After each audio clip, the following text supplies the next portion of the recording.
Bon vendredi tout le monde. Bonjour Karima. Hey, salut! On est-tu vraiment vendredi? On est-tu vraiment vendredi? Oui, on est vendredi! C'est parce que t'es comme été mêlé toute la semaine. Moi, il faut pas me faire ça trop souvent. Là. Tu mets un congé au milieu de la semaine, puis après, toute la semaine, t'es comme, tu te dis, tu sais, vendredi dernier, il y a 3 jours. Non, ça fait plus longtemps que ça. Puis là, Hey, t'as vraiment des gros problèmes, Rémi. Là. Franchement, là, t'as vraiment des gros problèmes. Oui, c'est vendredi. Ben, en tout cas, on a eu une super belle semaine. Et effectivement, la semaine prochaine, ça va être un peu la même chose avec la fête du 1er juillet.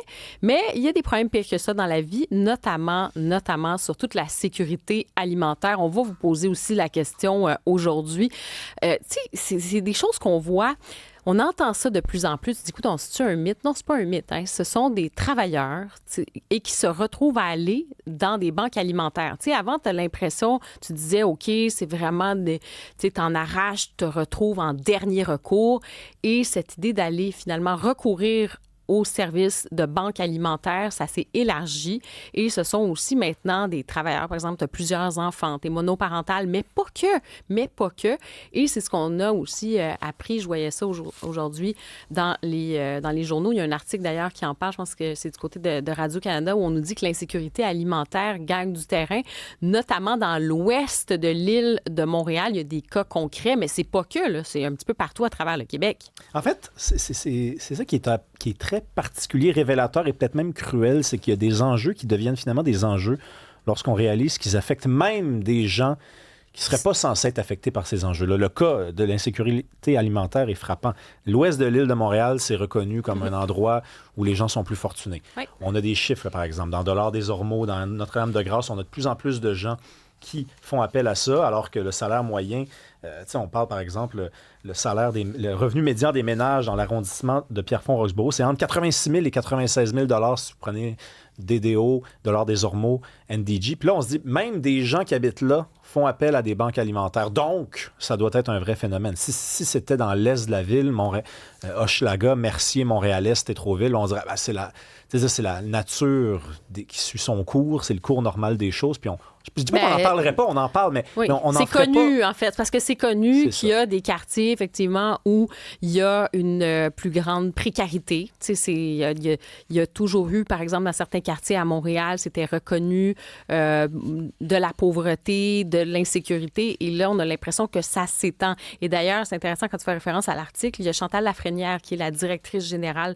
du Fonds d'aide de l'Ouest de l'île. Elle parle de cas, elle dit, j'ai des infirmières, là, je la cite, elle dit, j'ai des infirmières qui viennent à la banque alimentaire parce qu'elles ont plusieurs enfants, puis elles n'arrivent pas. C'est un salaire, une maman avec 6 enfants. Bon, 6 enfants, c'est sûr que c'est pas la norme, mais tu te dis, OK, tu as des allocations, tout ça.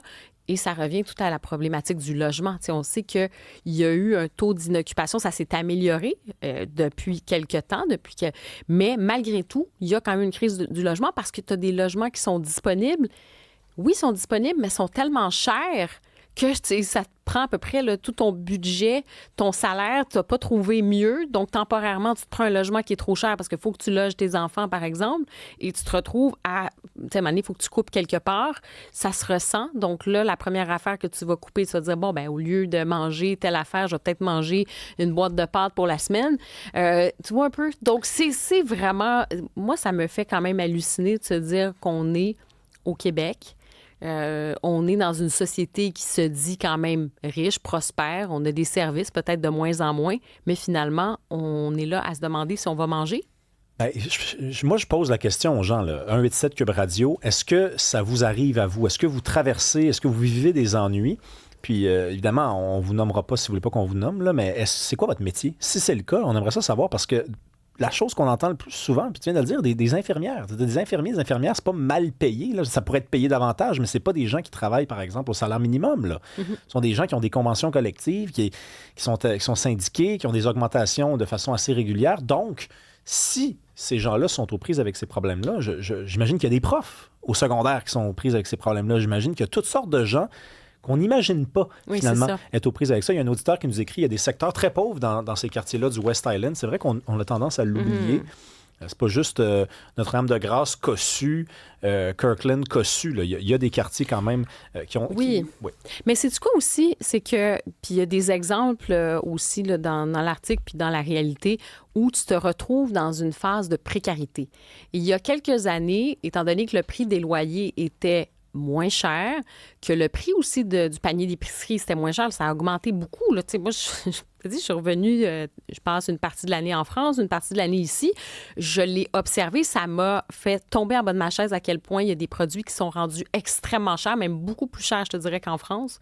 Sur certains produits, là, c'est comme pratiquement le double.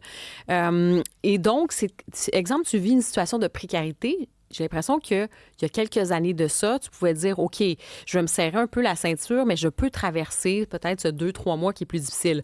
Aujourd'hui, c'est qu'il y en a qui sont tellement sur la corde raide, au moindre soubresaut, là, tu te retrouves dans une situation de vulnérabilité, tu te sépares, par exemple, et temporairement, le temps que tu trouves un autre logement et tout ça, tu glisses, tu bascules, puis tu as besoin de recourir à des banques alimentaires. Et on nous donne l'exemple aussi là, d'une femme qui est séparée tout récemment. C'est une maman de 48 ans. Elle travaillait à temps partiel et elle jonglait avec un retour aux études, nous dit-on.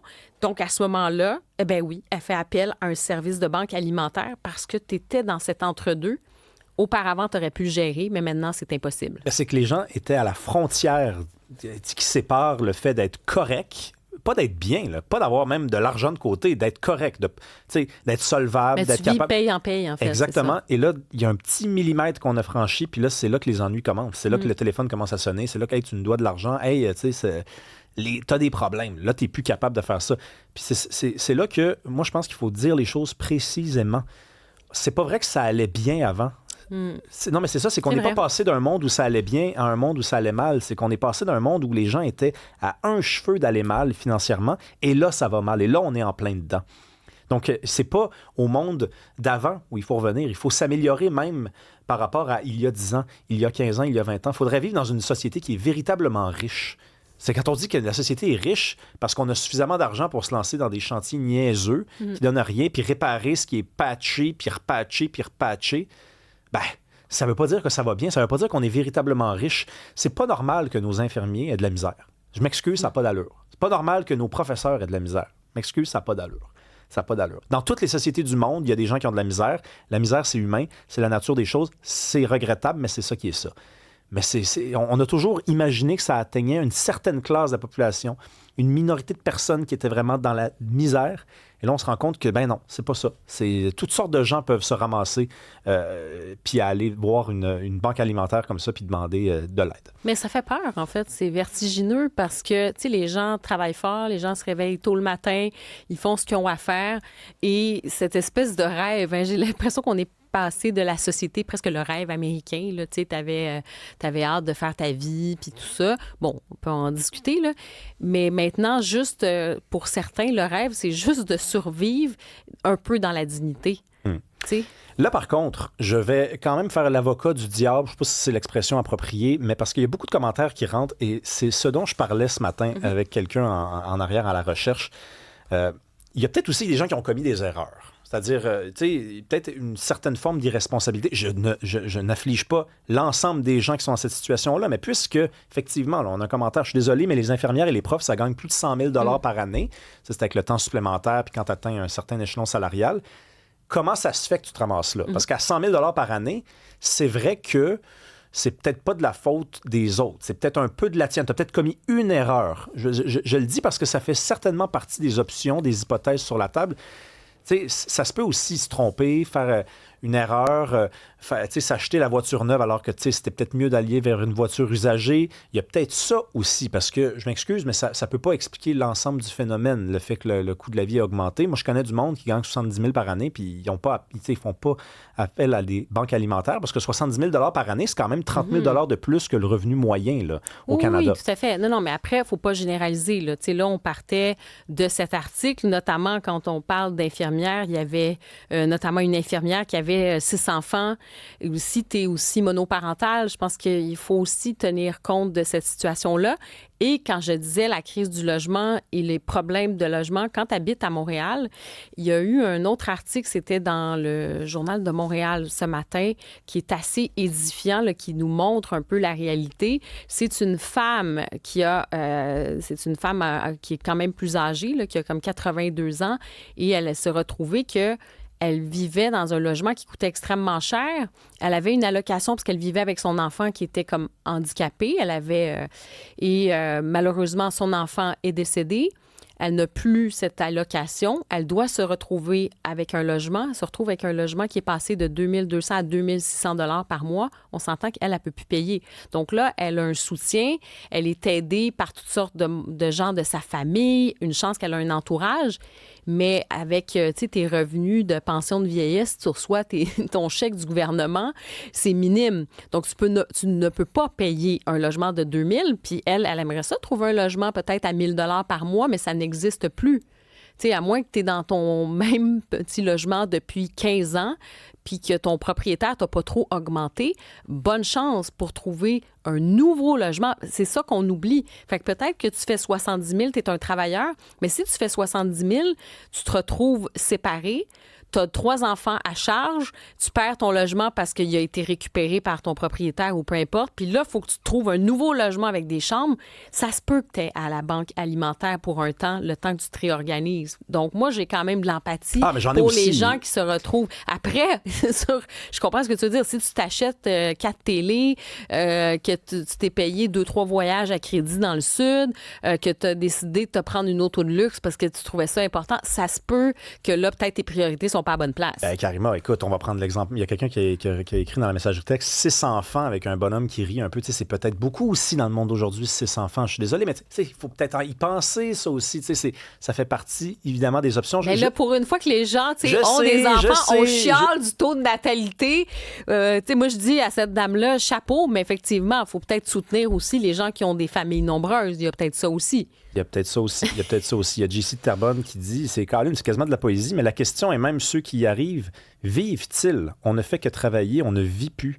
On travaille 40 heures et plus pour survivre et on travaille pour soi à partir de juin dans l'année.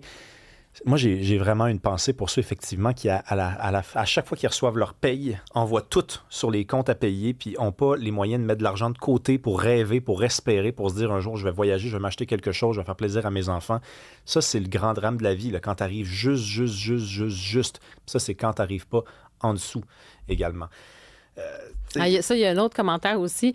Puis après, ça nous fait réfléchir sur notre train de vie ou sur la vie. Est-ce qu'elle est chère? Puis ce que ça... En fait, ça aussi, je pense, c'est une vraie question qu'on peut se poser.